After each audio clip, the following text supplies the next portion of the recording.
Hello, welcome to the Point of View mini story for the Meddling Mother-in-law lesson. Let's get started. In our first version of the story, we will start with the phrase right now. Okay, the original story was in the past, so now we're going to start with right now. Right now, there is a girl named Tomoe. She takes it upon herself to change her husband. Tomoe is very picky. She wants the apartment to always be perfectly clean, but her husband is a lousy housekeeper. One day, Tomoe says, "When you do laundry, please sort the clothes by color." Tomoe is very polite, but her husband takes this the wrong way. He yells, "Why are you criticizing me? Why do you hate me? I'm not a lousy husband." Then he jumps up and down, pulls his hair, and says, "I wash my hands of this. I will never do laundry again." All right, very good. Now let's change the story a little bit. We're going to start the story with the phrase, since last April. Starting in last April, continuing until now. Since last April. Okay. There's a girl named Tomoe. Since last April, she has taken it upon herself to change her husband. Since that time, Tomoe has been very, very picky. She has wanted the apartment to always be perfectly clean. But her husband has always been a lousy housekeeper. One day, Tomoe said, "When you do the laundry, please sort the clothes by color." Now, at that time, Tomoe was very polite, but her husband took it the wrong way. He yelled, "Why are you criticizing me? Why do you hate me? I'm not a lousy husband."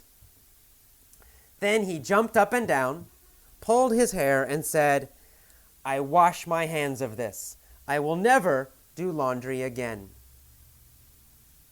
Okay, did you notice? Again, this happens a lot when we begin something with the perfect tenses. We often switch to another tense, often to the past tense. So we talked about one day, I didn't say one day. Tomoe has taken it upon herself to change her husband. It means she started trying to change him last April. She has continued trying to change him until now, or until this day where they had the argument. That's right. It started in the past and it continued. So we say she has taken it upon herself. Has taken. And we say Tomoe has been very picky. This gives the idea that something changed. Maybe in April something happened. Because before April, maybe she wasn't picky. But since April, she has been very picky. Starting in April until now.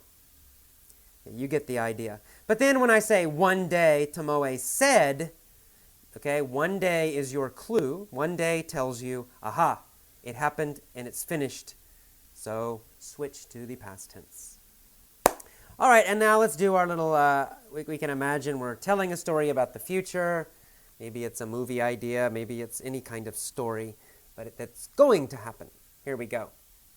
There will be a girl named Tomoe.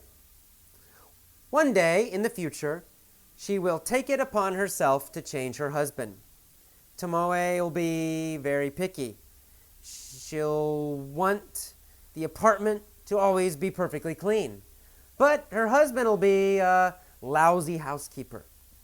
One day, Tomoe will say, "When you do laundry, please sort the clothes by color." Tomoe will be very polite, but her husband will take it the wrong way. He'll yell, "Why are you criticizing me? Why do you hate me? I'm not a lousy husband." Then he'll jump up and down, pull his hair, and say, "I washed my hands of this. I'll never do laundry again." Okay, in that story, you heard sometimes it's hard to hear the future, right? In the textbooks, they tell you to say will. Will. He will do this. He will yell. I will go. But, in fact, when we speak, we don't usually say will, right? We put we combine it. We just say ol, ol.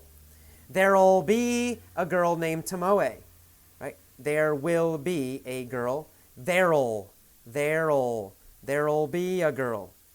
One day, she'll take it upon herself, right? Not she will, she'll. It's a contraction. We're putting the two sounds together.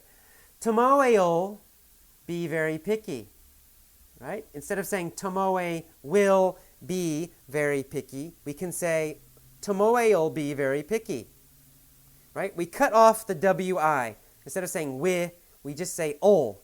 Tomoe'll be very picky. She'll want the apartment to be clean always. Not she will, she'll. Her husband'll be a lousy housekeeper. Not her husband will be, her husband'll. Husband'll.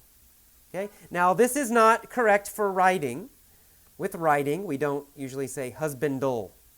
But in speech, in conversation, especially native speakers speaking quickly, they will say ol. Her husband will be very bad.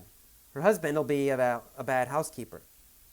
One day, Tomoe will say, did you hear that? Tomoe will say, not Tomoe will say. Tomoe will say, and then we switch to the present tense because it's a quote. When you do laundry, please sort the clothes by color. Tomoe will be very polite. Tomoe will be very polite. But her husband will take it the wrong way. Her husband will take it the wrong way. He'll yell, not he will yell. He'll yell. Why are you criticizing me? Etc., etc. Then he'll jump up and down. He'll pull his hair. And'll say. You could even do that. And'll say. And will say. I wash my hands of this. I will never do laundry again. So listen for that. You know, the English you get in textbooks, on CDs, in schools. It's a formal style of English. It's also really a written kind of English. So you're learning to speak written English from these books. And, you know, that's okay, but it's not how we really speak. It is not how Americans actually speak. You'll never see in a textbook, husband'll. The husband'll be good. The husband will go to the store. You'll never see that in a textbook, but in fact, that's exactly what we say every day. Husband'll. Tomoe'll. He'll. So listen for that when you listen to our movie lessons, when you listen to my commentaries, when you listen to these mini stories. I'll try to use this more normal conversation style so you can begin to understand it and use it. Okay, that's all. As usual, listen to each version, then pause, and try to tell the story yourself. All of it, using the correct grammar, the correct verb tenses. And try to use the correct pronunciation when you do this future one, especially. Try to use ol instead of will. Okay? See you next time. Bye-bye.